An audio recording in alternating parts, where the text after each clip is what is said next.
Welcome back to Everyday Ancestral. I am your host, James Barry. We are going to dive deep into trauma. David and Paige Lea are not only co-owners of their business, but also partners in life and love. They're married. And as trauma-informed coaches, speakers, and teachers of masculine and feminine polarity, they bring a unique healing perspective to their coaching approach to guide you on a healing journey towards experiencing a relationship of deep love, trust, satisfaction, and connection. I'm very excited for you to absorb this episode. Thank you for joining us. And now, David and Paige Lea. I have to say, I want to preface, David and I met through Strategic Coach, and he and I have already articulated this, and I'm just meeting you for the first time, Paige. But he and I were articulating this the last time we saw each other. I don't think he came into my life randomly. I don't think it was random that he and I found each other in that room. And the topic of trauma, which you guys very much have centered your entire practice around it seems, it's been coming up a lot. And so I would love for you to initially just share what is trauma for you, and how does it show up in how you work with people? Well, you just opened the can of worms, James. Thank you. Appreciate that. That's magnificent. And it's interesting. You just tapped into the reticular activation system, right? Is now that you have been spending time with me, suddenly there's so much trauma that you can identify or certainly see within your, immediate purview. For us, trauma is actually very simple. It's an identification of an overwhelm of the nervous system. It's simply when the nervous system is unable to process and release negative energy that is originating from when something is disruptive within our lives, physical, emotional, spiritual. That's as simple as it gets. It's not the big bad wolf. It's not the torrential catastrophe that can happen. It's certainly that is trauma, but it's when the nervous system is simply overwhelmed. We often explain it this way. It's when we experience too much too soon, or we experience too little for too long. And that affects and dramatically affects our nervous system. And so when we are affected by trauma, it then resonates into our nervous system forevermore. We believe that trauma exclusively happens in childhood, and we carry those wounds into adulthood. Most of us unknowingly and unwittingly have this unprocessed, unresolved trauma from childhood that's now carried into our adult lives, and most notably in our work into our adult relationships in marriage and partnerships. So trauma is something that every single one of us experiences. Every single one of us on the planet, all 8 billion of us, experience this unresolved, unprocessed childhood trauma inside of us. We're walking around with unprocessed wounds. But it's really important to understand that it's a very simple definition. Again, it's the overwhelming of the nervous system.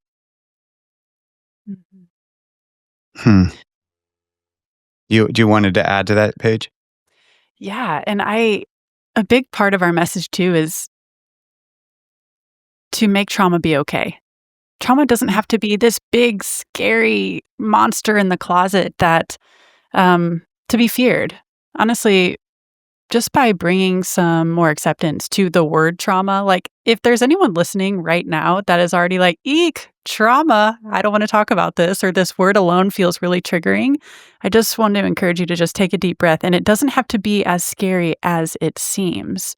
So just as David mentioned, it really is just this pent-up overwhelm that happens inside the body, an emotional recoil that happens in response to something that feels overwhelming in real life.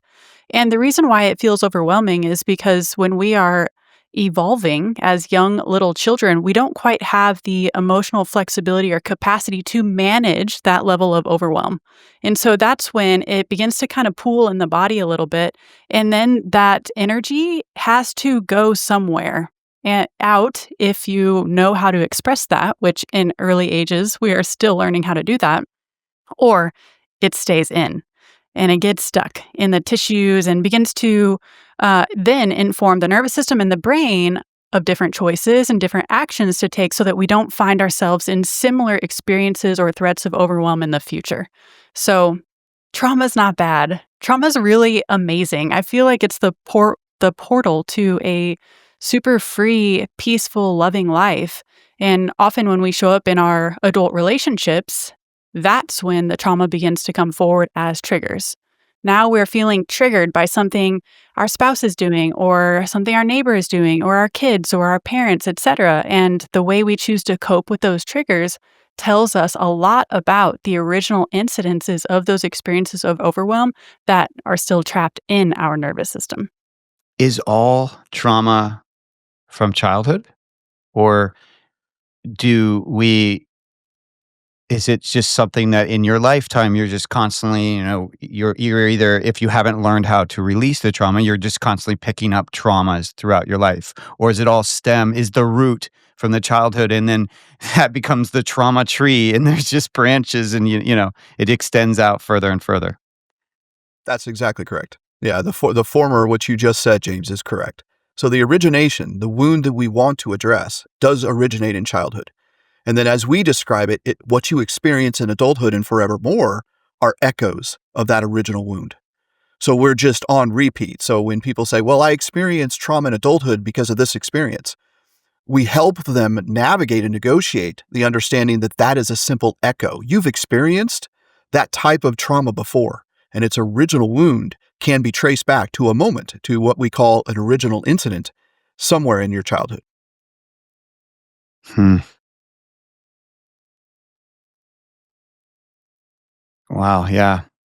I'm My I'm friend is holding thinking. back. So I know, right? I'm holding back on the question I'm going to ask, and I will ask it, but I want to, before I ask the big question, is, Paige, you explained trauma in one of your podcasts that I listened to, where you talked about, and hopefully I'm not going to murder this, but hopefully I got it right. But like, the tunnel is our body, and that the vehicle is the trauma, and it comes into the tunnel, and just gets stuck midway sometimes. And we then start to interpret it as though this car that's come into our body, this trauma that's come into our being, is now part of us when it never was and never needs to be. I definitely would love you to expand on that here, but the question is, can that trauma be a bus instead of a car? Or is all trauma a car, and then it's our interpretation or our storytelling that turns it into a bus or into a little matchbox car? You know what I mean? Like, are we controlling the size of that trauma, and that really all trauma is just trauma? Oh, such great questions. And I'm excited for this conversation to expand on this a little bit. Would love to hear David's perspective on this too.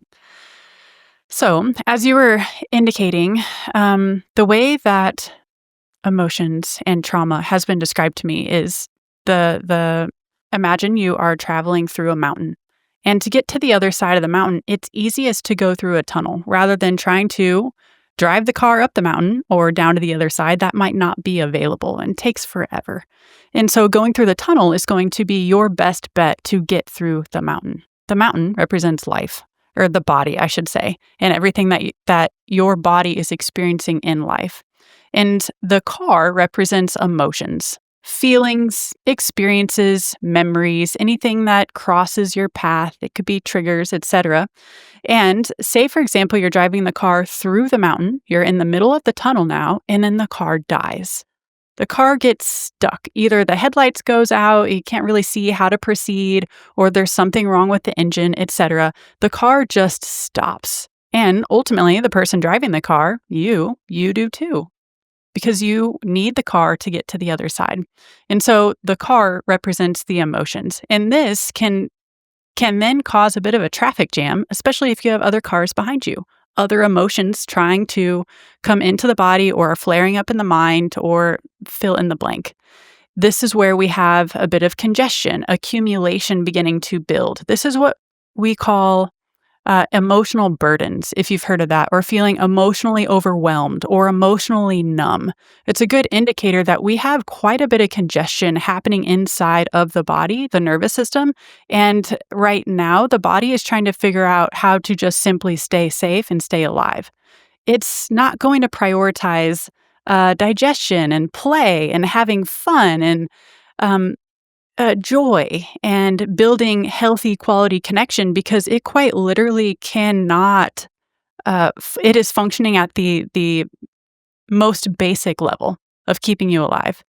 There's a lot of weight on the emotional body. So what we would like to happen is to build the resilience, the emotional flexibility, and the tools to help you process these emotions as they are happening. That way, your car, once it enters the tunnel, it can be in the tunnel. The emotions can be in the body. That's a part of life.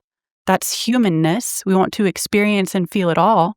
But also, we want to feel it to completion so that we can see the emotions through to the other side of the body and they don't get trapped there. And so that's what typically happens when we are growing up and we don't really understand how to process our emotions. We have this accumulation that's happening on the inside of our body. Our body begins to respond, whether it's with negative thought patterns or unhealthy behaviors and patterns in real life, habits, etc. And then that becomes our emotional leverage to change something, make some different changes to focus on the results that are unwarranted, the ones that we don't want. And what often happens is it takes quite a bit of time to get to the root, to understand that the body trumps all. We can't just change our mind into doing things if the body is not on board. And so to answer your original question, I think it could be a bus, it could be a car, it could be a matchbox. I think it depends on the varying degree of dysregulation that whatever event happens in front of you or experience causes to your body. So it could be anything, big, small, medium, grandiose, miniature, anything goes.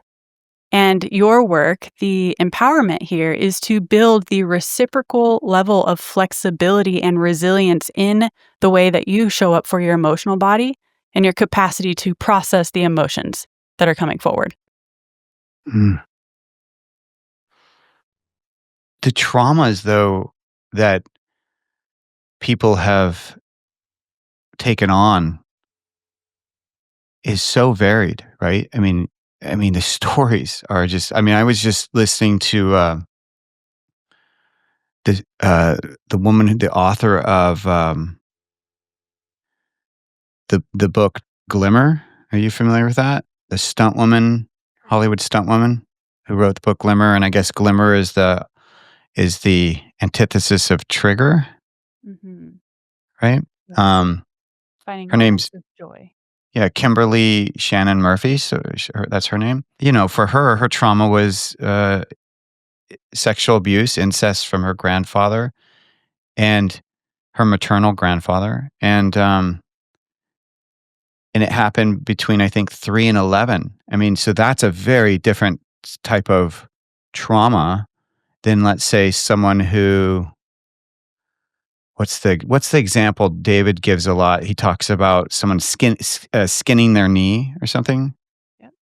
So very different, right? Or, of course, there's way worse stories of trauma that I'm sure we've all heard in the past. How do you guys kind of look at the differences in trauma from, that sexual abuse or extreme abuse to I skinned my knee when I was on my bike, and my parents didn't act the way I wanted them to when I did. You know what I mean? Yeah. I think David and I might say the same thing, but our response to that is trauma is trauma is trauma is trauma is trauma. It is all the same. And yes, there are varying degrees. And it certainly doesn't discount or minimize the individuals that have experienced the big, the violent, the earth-shattering trauma. But trauma is trauma. It comes into the nervous system the same, it affects it the same, and we can heal the same too. It will just be in our own unique ways that are aligned for what we need. It also allows us to know, I remember our mentor taught us this, that because it's trauma is all the same. It doesn't recognize whether it's acute or severe. It all puts us on the same playing field. We're all navigating, negotiating trauma together. And so it allows us to not compare. Well, my trauma is worse than your trauma. We have enough comparison and contrast in our world So it allows us really to have this beautiful level playing field to know that I experience trauma, you experience trauma, we all experience trauma. Let's all get on the healing train together and let's begin that healing process. So let's talk about the process. So someone comes to you, and if trauma is trauma, so you probably have a very like a similar path that you take them on, but I imagine what they get out of it is very different. Mhm. Well, actually, I'll provide some clarity there, James. What everyone is getting is peace, purpose, joy, playfulness, happiness, if you will. But ultimately, the opposite of trauma is peace, right? We're all looking for a nervous system that's regulated. And so people come from all variants and the levels of unprocessed childhood trauma, but ultimately we're leading them through the same process. Now, how they negotiate that process and how we lead them through that process, yes, is very different, because people will be ready to help process their trauma. They'll be ready to navigate, negotiate, and identify those original wounds from childhood. And some will be a little bit more resistant. Their nervous system may be resistant. We often have folks come into our purview and they'll say, I don't know if I have trauma. I don't have a lot of memory from childhood. And that's okay. That's the very nature. That's the very evidence of unprocessed trauma, is that it strips our memory. It helps our nervous system, or our parts of our nervous system, not to remember, actually. So we take those types of situations and scenarios with those clients very delicately, with a very, very understanding and compassionate and direct approach. But ultimately, we're taking everyone from really a lack of understanding, a lack of peace, a lack of purpose, a lack of happiness, and move them through this process to really begin the identification and the validation process, to know that their issues, their challenges, the reason why their nervous system is dysregulated here in adulthood, the reason why they're having marital problems, has everything to do with an original wound. And we want to take them through the process to first identify where that wound came from. And we do that identification process through recognizing the behavioral triggers and the behavioral symptoms of what they're experiencing in life right now. Because there's always, I say this to clients all the time, James, I love this work because I get to be a detective. Because all the clues are there. There is nothing missing, and we don't have bonus clues that we have to sift through. Everyone possesses everything that they need within themselves. We're simply the guide. We're the expert guide. We're the expert leader and support system for them to realize what's going on inside of their marriage really has nothing to do with their marriage. It has everything to do with their unresolved childhood trauma that's in contrast and in conflict and fighting with the wounds of their spouse. So it's really the same process, but how they're navigating and negotiating that process, of course, is very different.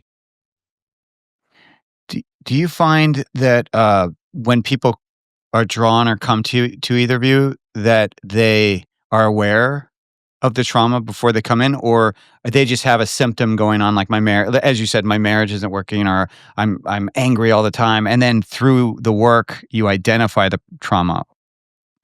Yeah, that's a fantastic question. Babe, do you want to address that? It's both. Mm-hmm. It's really both. But I would say the vast majority of individuals that come to us have had this little voice in their head that has nudged them towards their trauma. Like, yes, I know I have trauma. I know I have trauma, but I don't know how to heal it. And so that ultimately is the vast majority of the individuals that are coming to us now. They know their childhood is directly affecting their relationship, the problems and struggles that they're experiencing with their partner, but they don't know how to heal it. They don't know what to heal, and they need help. They're recognizing very quickly that the negative patterns are on repeat, James, and they don't know how to stop the train. So it goes back to Paige's illustration that they're all stuck inside that tunnel, but they don't know how to get off the train. They don't know how to get out of the bus. They don't know how to drive the car. And so in order to interrupt those behavioral patterns, they need a way in which to guide them to the original root. Because more often than not, James, people come to us because they've tried everything. They've gone to couples counseling, they've gone to therapy, they've done all types of different healing modalities, and they've scratched the surface, but they really haven't gotten to the root. That's why we're so super hyper vigilant on equating their behavioral symptoms today to the root cause from childhood. So you most people that fall into health sciences, whether it's food, relationship, psychological, emotional, there's usually a reason for it. They don't just kind of wake up, at 7, go, I want to do this. It's like, no, it's usually because it's part of their journey of discovery. Have you both had an experience of trauma that kind of was that voice for you that led you to this path? How much time do you got, brother? Let's take it. Well, Yeah. yeah, let's take it, because I do find that's one of the things I have to admit I love to talk with people about, because to me, we can all talk about what we do, but it's how we got here that makes us human. And that's the part that inspires me to then go to someone like you, or to follow someone's food advice, or to buy someone's product like mine, right? It's because they hear my journey of why I created it. So I'd Exactly. love to learn about your journey. Yeah, just like you've shared with me in our private conversations, James, you knew at a very young age that you wanted to be a chef. You wanted to cook. You wanted to provide sustenance for people. Now look what you're doing. It's the very same thing. Now, did I know at 7 years old or 8 years old that I wanted to work with people with trauma? No. But I certainly knew though that, yeah, you're not going to find that memory necessarily. But I No, knew at a that's very young age, very young age that I was destined and I was charged to help people. Now, how that came to fruition wasn't until many, many decades later.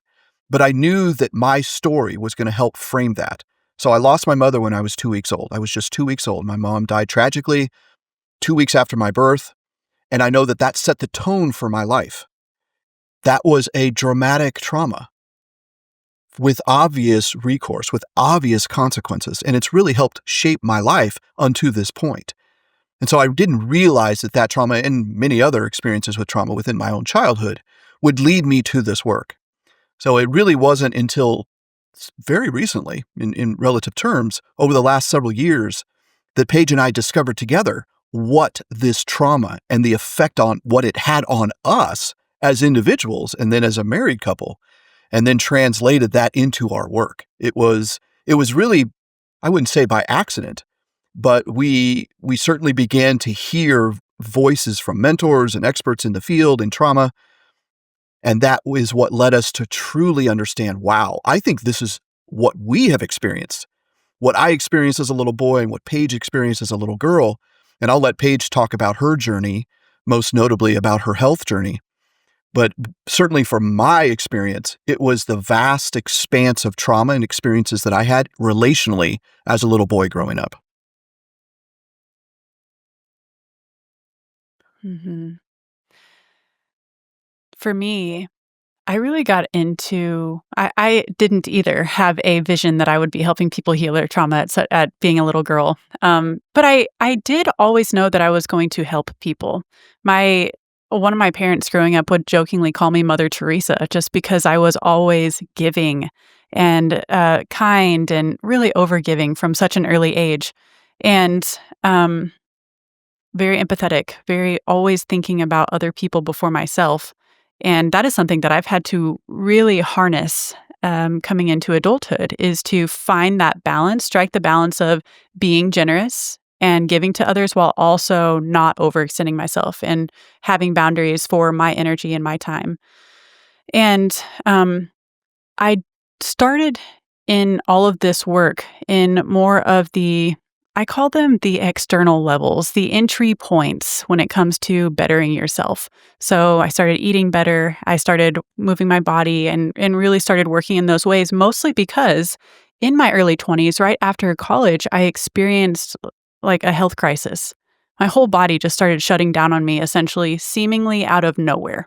So I had anxiety so bad I could barely catch my breath. I had digestive issues, food sensitivities to every food under the sun. Quite literally was just eating vegetables and animal protein for 7 years, 8 years. Like that's it. Breakfast, lunch, and dinner, which became challenging and super defeating when it came to finding answers. I went to the traditional medical world, tried everything, went to every doctor, ologist, specialist, worked a couple of different jobs to foot all the bills and do all the testing and the blood work and the supplements and everything. And it was not helping. I was not getting anywhere. And in fact, I was getting a lot worse. And so I did all the non-traditional stuff too. Like I feel like I exhausted everything. And ultimately, something changed for me when I felt the effect of yoga.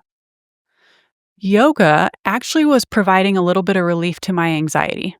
It was calming me down a little bit. And so that was enough to keep me hooked on that.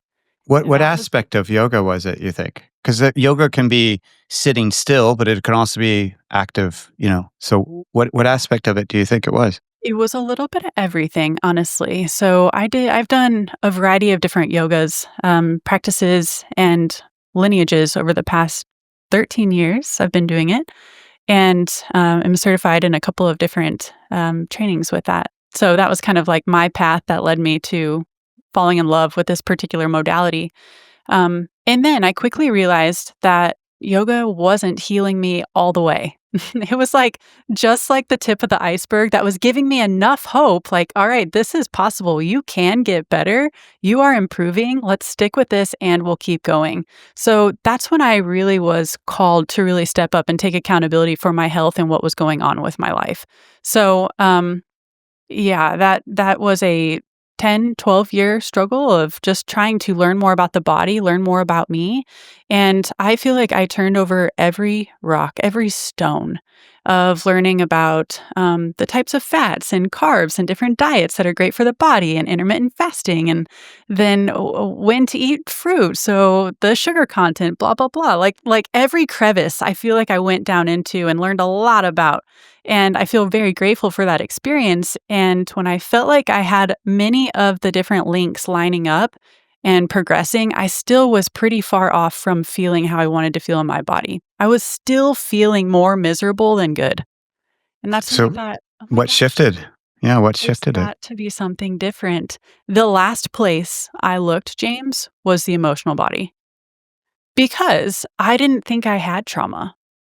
Mhm. I thought that was some big, scary thing, much like what we've talked about at the beginning of our conversation here. And I didn't feel like I experienced any of that growing up. So I didn't think that it applied to me. I didn't necessarily, believe that diving into the emotional body was going to help. So I didn't. So I went everywhere else. And when we finally, David and I discovered one of our very first mentors together, his name was Maston Kipp. He introduced us to the deeper concepts of emotional healing and trauma. And something clicked for me then. I thought, all right, I'm at the end of my rope. What else can I possibly do here? Well, there's one more door to walk through, and I'm going to do it because I am committed to feeling better.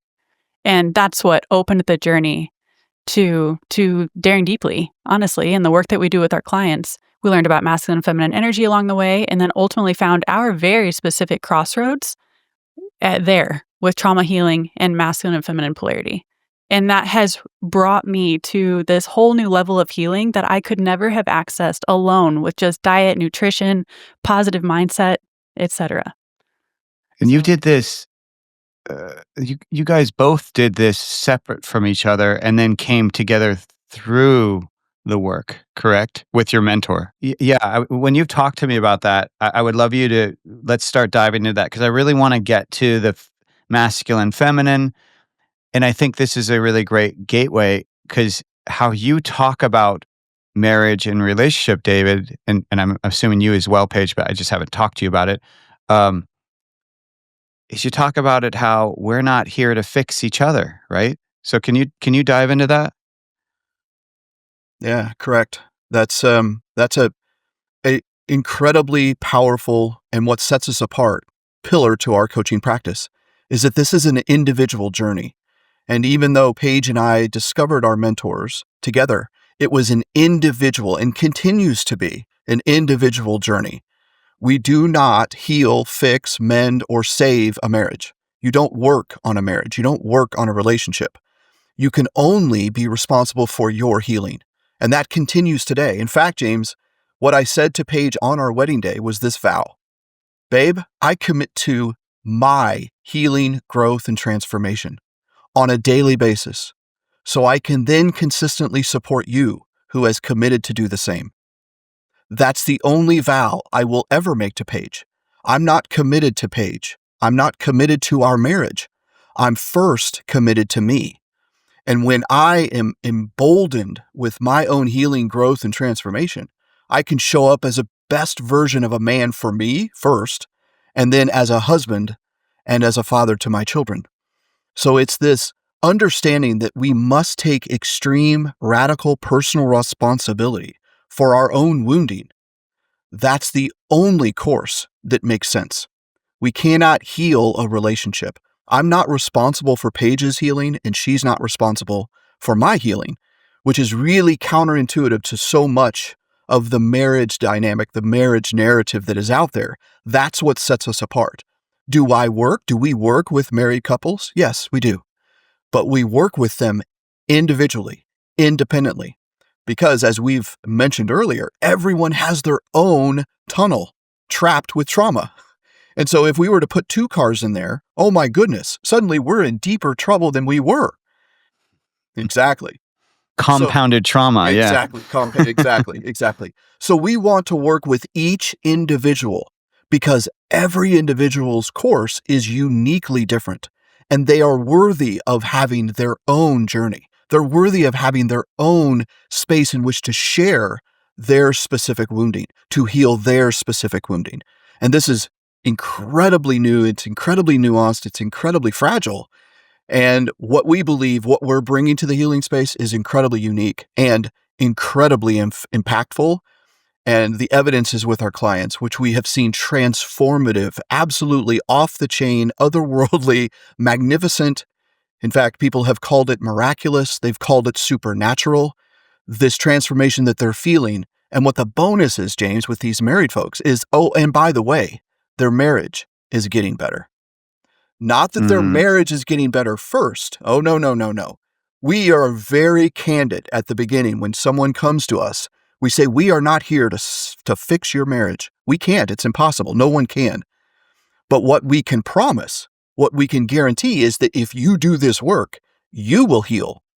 Now, will your marriage then get better? Not necessarily. We will not make that guarantee because then you're trying to control your spouse, which is at the heart of trying to do couples work.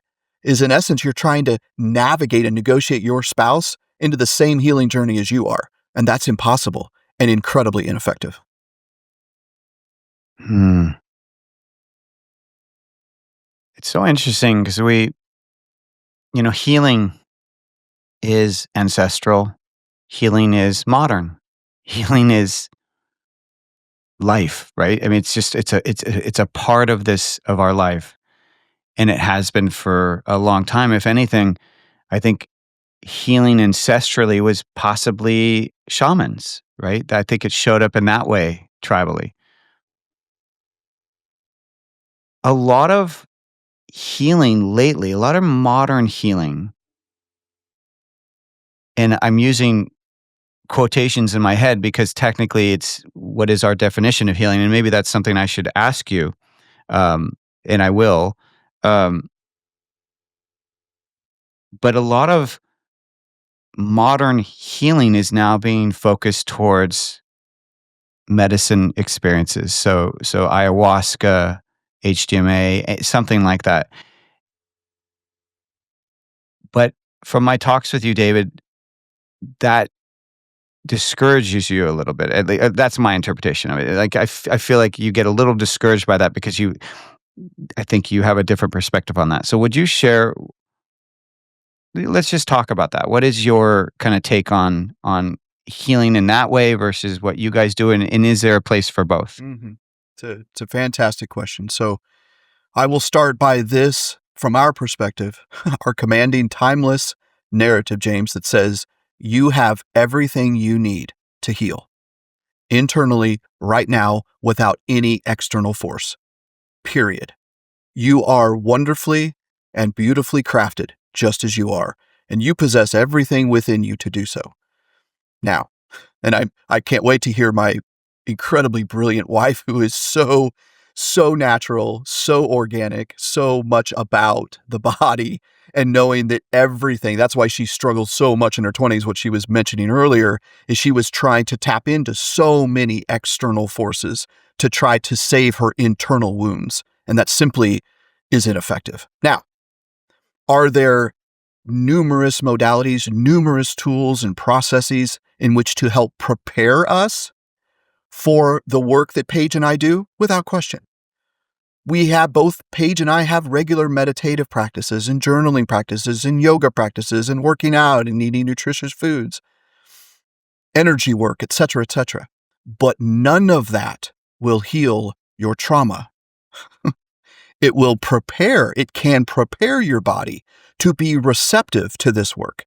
And so we highly encourage, we are very much a proponent of somatic healing, of preparing the body, and Paige can speak to this more in just a moment.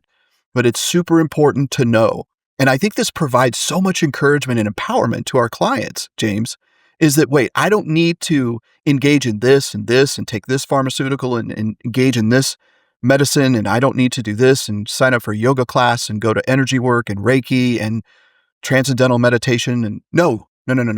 That perhaps can help prepare your body for the work that we do. But it's really encouraging to know that you have everything within yourself to do this healing work. I agree. I believe in the body so much, and we were all just designed so beautifully and innately to heal ourselves. And the best example I have of that is whenever we get a paper cut on our finger, and then we go to bed and we wake up and the paper cut is already healing. It's in the process of healing itself. And you didn't stay up all night saying, paper cut, please heal. Come on, paper cut, please heal, please heal, please heal. No, the body just knows what to do. We just have to stay out of the way. And my encouragement, my perspective for the individuals that, feel called to try some of those plant medicines, do it. Just go do it. I want them to gain the experience and contrast that they need about them and their body. Because there's 8 billion of us on the planet. I have no idea what it feels like to be you, James, or you, David, but I know exactly how it feels like to be me. And it's because I've tried a lot of different things. And what works for me might not work for either one of you. And my blanket overall statement is I do believe that many of those plant medicines and experiences like that, I believe that they are used potentially to be a magic bullet, the quick fix, the ticket to the end, the shortcut. And that just doesn't work with healing. There are no shortcuts. We have to take the long way, the real way. We have to go through the tunnel ourselves. And sometimes, too, those experiences can be dysregulating for the body. They can be like a form of avoidance or override. Perhaps when the body is saying, no, I'm not ready to go there, or no, I'm not ready to look at this particular experience of the past, and then we're trying to get there anyway by going through these ceremonial experiences, that can be incredibly disrespectful to the body, and the body can respond in very, very violent ways to overprotect. So I don't know. I think the answer is quite nuanced depending on who specifically is showing up to lean into those types of modalities and tools. But my encouragement is you have to listen to your body. You have to be so attuned to what is happening within you before engaging in experiential work like that, because that is considered advanced from my perspective. This is a beautiful segue because much of what I hear you both talking about is, well, you're just spelling that trauma is trauma. And, that's how we can actually, that's our portal into it, is by not making it more or less than what it is. It exists, coexists, I guess. And Yet at the same time, we have to honor our journey with that choice of trauma or our journey to release it, right? Or the journey and preference of how to discover the path that's going to most heal us.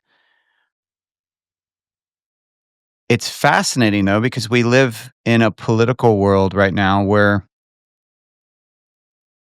the conversation is talking about letting kids who are 9, 10, 12 transition to a different sex. There's androgynous kind of like energies, like where we're almost like trying to support kids in not being masculine or not being feminine, but just being kind of somewhere in the middle. And so in many ways, that seems to contrast what I think you both have found really works. So can you talk about these archetypes of feminine, masculine, and how they play into trauma and healing? Mm-hmm. Another can of worms. Here we go. I'm excited. I'm thrilled. Let's do this. So many folks come to us, James, because they're having relationship problems, because they want to fix their marriage, because they're tired of having these patterns repeat over and over and over again. They simply are pursuing something that is ancient, that is ancestral, that is timeless, and it's love. They want to find peace and purpose within their romantic relationship. And so many people are drawn to our teachings, our coachings on masculine and feminine energy. So what's really important to understand is that energy is timeless. It is ancestral. It's everywhere. We can feel it. We don't necessarily see it. But when we're open and we're in tune, we can understand. In fact, it's based, obviously, in science. If we don't have polarity, if we don't have opposite poles of energy, we literally fall off the planet without the South and the North Pole. We see this in magnetism. We see this in opposite poles attracting one another. We often hear that, opposites attract. So we have come to understand and to know to be true that every soul on the planet possesses these two opposing poles, what we refer to as masculine and feminine energy. Every single person possesses both. I'm going to say that again. Every single person possesses both masculine and feminine energy. Now, what we've come to understand is that we must identify, each of us must identify what our core energy is. Now, I have masculine and feminine energy, and so do you, James, and so does Paige. But I am more at home. I feel more in my purpose, in my power, in my strength, in my knowing, in my conviction, in my confidence, when I am far more in my masculine than I'm in my feminine. And Paige, and so she can tell her story, Paige feels far more radiant and beautiful and arousing and sexual and sensual and creative and ideative and brilliant and bringing her femininity forward when she's more often in her feminine energy. Now, what's interesting, James, is when Paige and I met, we were inverted. I was more in that feminine energy. She was more in her masculine energy. And here's how I'm going to tie it to trauma. Yes. Yeah. Can you let's go back, because I was actually going to ask this question of like, well, who was David before this work and who was Paige before this work? And I love that you just went there. So what does David being in his femininity look like? What are outward traits that others can that way identify? Oh, this is someone who could be in his masculine who's not. And then Paige, same question for you with if you were in your masculine before and then now how you're in your feminine. What does a masculine woman look like? What does a feminine man look like? Mm-hmm. Yeah, brilliant question. So I'll tie it here, because of my unresolved childhood trauma, it led me to want to find familiarity in more of a passive and appeasing state, which is wounded feminine energy, okay? Which is my particular story. And we see this in the vast majority of men who come to us, is that they're more in their appeasing, passive, they're in codependent, they're in people-pleasing, they're desperate for love, they have a fear of being alone, they cannot stand up for themselves, they lack boundaries. This is wounded feminine energy. And that transcends to all of us. We all carry those energetics. For me, though, as a man, I was in that wounded feminine energy far more often than I was in a healthy masculine energy. And so I was the appeasing, I was the nice guy, I was passive, I was overly emotional. My feelings got hurt, I took everything personal. I would complain without a purpose or a plan, right? And so I would then, because of the law of polarity, I would attract women more in their wounded masculine energy, and what we refer to as an inverted marriage or relationship dynamic. It's opposite poles, but it's inverted. I was more in an energy, more in my wounded feminine energy that didn't feel right. It wasn't. It was off kilter. It was misaligned. Why? Because of my unresolved childhood trauma. That's how we connect these two ideas. That's what makes our process proprietary. That's what makes our process so powerful and unique. It wasn't until I realized, wow, I am far more in my feminine energy and it doesn't feel right. I am out of power. I am out of my decisiveness. I am out of my directedness. I'm fearful of making decisions. I'm fearful of being rejected. That's wounded feminine energy. But it wasn't until I discovered, oh, I want to be more in my masculine, decisive, powerful, direct, co-creative energy that can then match with Paige's feminine energy. And that's what we went through, that journey. And so, but when we first met, I was attracted to her boss babeness, James. Oh my goodness. Holy cow. I was so attracted to her directedness, her masculine energy. And so again, we were drawn together in that inverted relationship and inverted marriage dynamic for some time until we began this individual work, to where I then began to step forward in my masculine energy because of my trauma work. And Paige did the same for her. And I'll let her tell her story. Mm-hmm. It really is quite remarkable to reflect. I love reflecting back on the beginning of how we met, just because, yeah, it makes sense. The attraction was there, but that's what we actually call a trauma bond. Exactly. Because my trauma was attracted to his trauma. It worked. It was technically magnetic, but I was not living from a place that felt authentic to me. I feel like I was living in survival mode. And so often we live in those wounded energies as our form of protection. These are coping mechanisms, coping strategies. And ultimately we find ourselves backed into a corner until we realize, wait a minute, why am I like this? I don't like being like this. How do I want to feel instead? And so, just as David mentioned, I was all the way in my boss babe era. I even wrote a book called The Boss Babe Blueprint and never published it because it didn't feel right. My heart, something was telling me like, wait, hold on, pause. This does not feel like this is what I'm going to be about or what I need to be about. So paused on that. I still have my author copy here, which is a beautiful reminder on my journey of just who I've been and where I've been and everything that I've healed through. But I was making all the plans. I was making all the decisions. I was super decisive. I was leading teams at work. I was leading in volunteer organizations. I had so much on my plate. I thought I was really important and special to have my calendar completely booked out, like booked to the brim. It just made me feel like I had excitement in my life. I had purpose. I had things to show up for, people to rely on me. And all of that fed these internal voids that said, I am needed. People like me. People love me. People need me. And so the more I showed up and gave, like the more I thought I was winning. But really, I was exhausted. I was so tired. I was so disconnected from me, my body, my heart, my past, present, future. I had no idea who I was. And I was just smiling my way through it and like grinning and bearing it almost because I didn't have the resources or the tools to help me find a different way. Because showing emotion or expressing feelings felt super vulnerable. Emotions growing up weren't really embraced. In fact, I heard many of the common phrases of, brush it off, don't be such a girl, stop crying, or I'll give you something to cry about, things like that. And I never saw anyone in my family really cry. We didn't even have tissues around our house. I didn't even know what those were for until I met David. I was I'm like, not sure what that means, tissues? but What do you I know. tissues? David in his soft state. He's crying all the time. What is he doing with his tissues? Yes, now I'm bringing her to tears. Wow, I thought they were for stuffing my bra. What's going on here? So I found myself in this, recurring cycle of relationships where I felt like I was wearing the pants in my relationships. And I kept wanting my partners to step up, come on. Like, I don't want to be doing all of this. I need you to like be on a team with me. I need a teammate.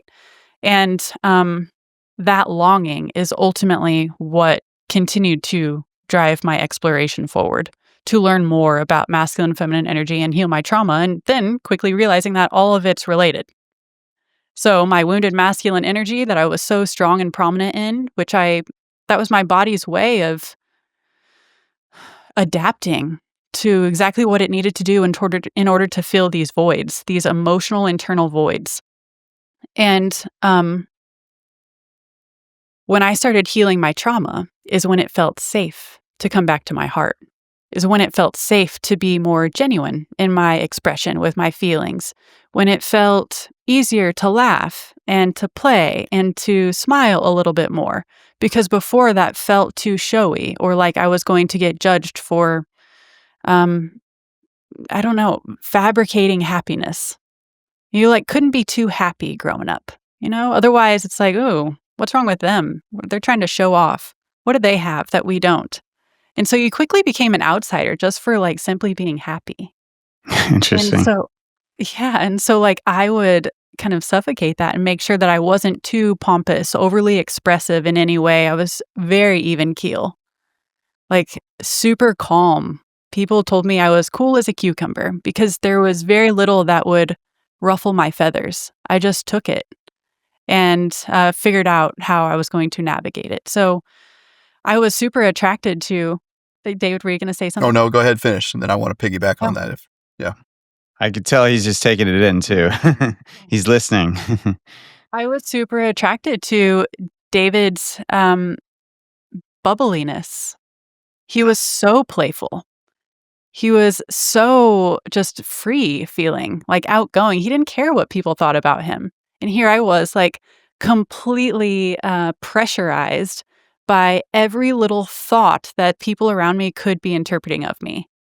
And so, like, I had this attachment to perfection and people pleasing. And so that's what I loved about him and continue to feel inspired by him to this day. And it's really brought a lot of permission to me to access these more vulnerable, feminine, intuitive, creative, expressive feeling parts of me. And so that's when this transition kind of to our own home, our core energies began to happen just through our own healing of the trauma that has kept us stuck in the opposite energies. It's fascinating because a lot of people, to your point, what you've made is that a lot of people think exactly what you articulated, Paige, which is, I just wish the man would step up, or I can feel cared for by them. When it's goes back to what you already brought up earlier, David, which is, well, if she had just worked on her, trauma around masculinity, and she stepped more into her feminine, then the masculinity in the man would come out more, right? They would almost serve each other, but not because he did something to please you, but because you individually took care of yourselves around that trauma. Yeah, that's precisely the conundrum that we face with so many people across the planet, is they ask the question, so who goes first, chicken or the egg? Does the man step forward in his masculine and that puts his wife in her feminine?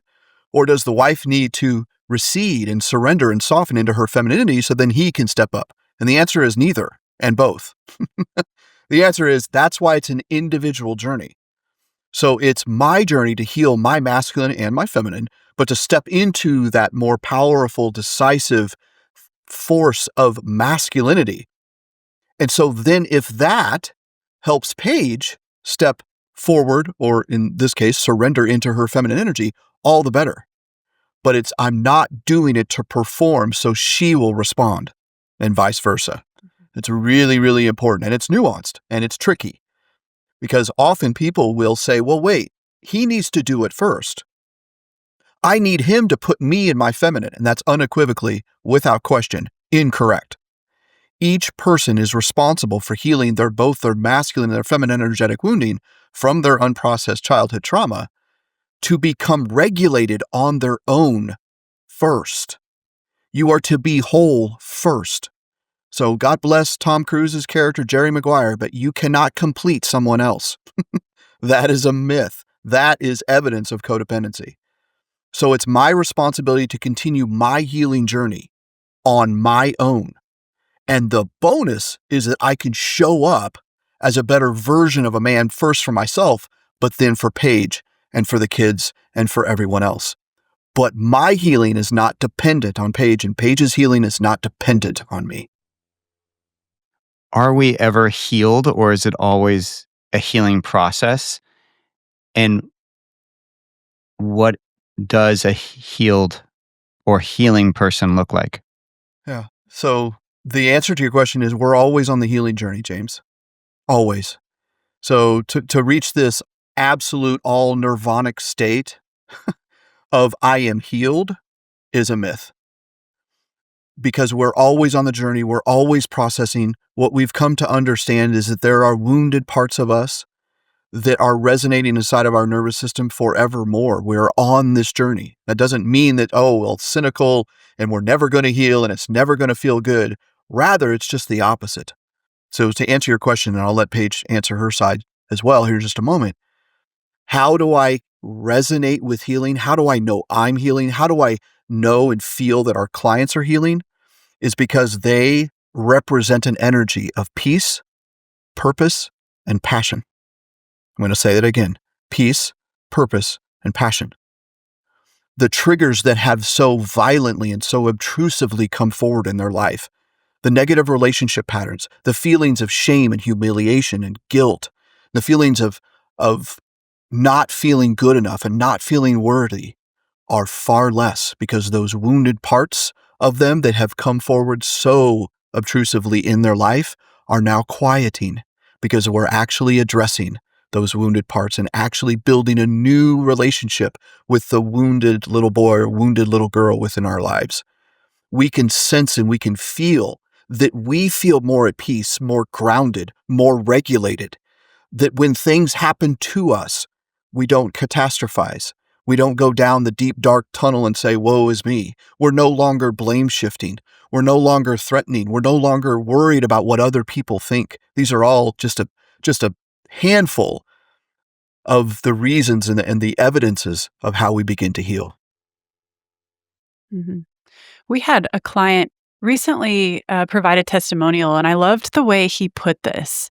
And he said he knows he's healing essentially because the things that used to trigger him and stress him out, he now finds amusing. They're amusing. They're a part of life. They're speed bumps.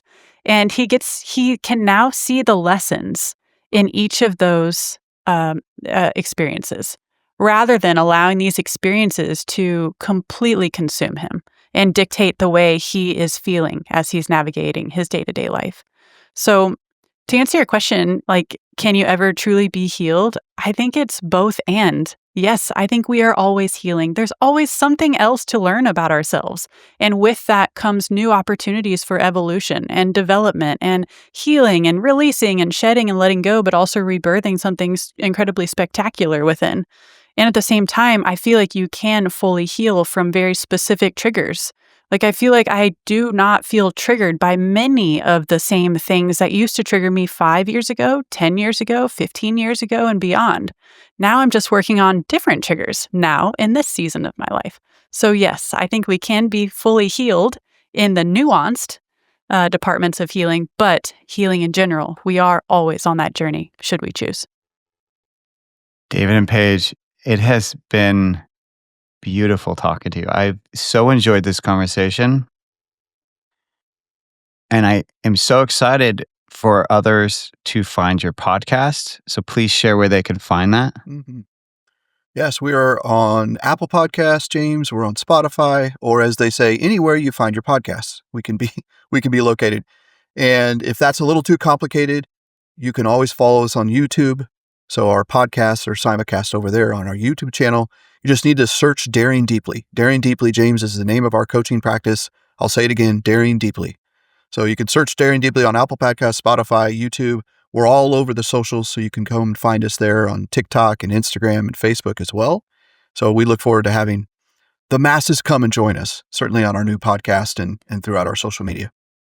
And of course, people can apply or to work with you, and they can go to that daringdeeply.com, correct? So yes, let me make sure we get this correct because it can be confusing. Our website is daring-deeply.com. You got to have the dash, James. I don't know where Daring Deeply is going to send you. Where is it going to go without the dash? Site, I don't know. I'm not responsible for that. So if it's some dark web situation, but it's daring-deeply.com. And so come and find us. We have a brand new website that we're super excited about. So we welcome people to come and find out more about us and potentially work with us. We're excited about that opportunity. Well, it's been a joy getting to know you, David, and truly lovely meeting you, Paige. Your femininity, David has shared with me a little bit of your journey before we met, and it comes right across the screen. And I just want to honor you for stepping in that, because it really is, as a man, it's like I feel it. I feel the openness that you're presenting. And I can say this to David as well. I feel his masculinity. And what is beautiful about both of your femininity and David's masculinity is that none of it feels toxic or limited.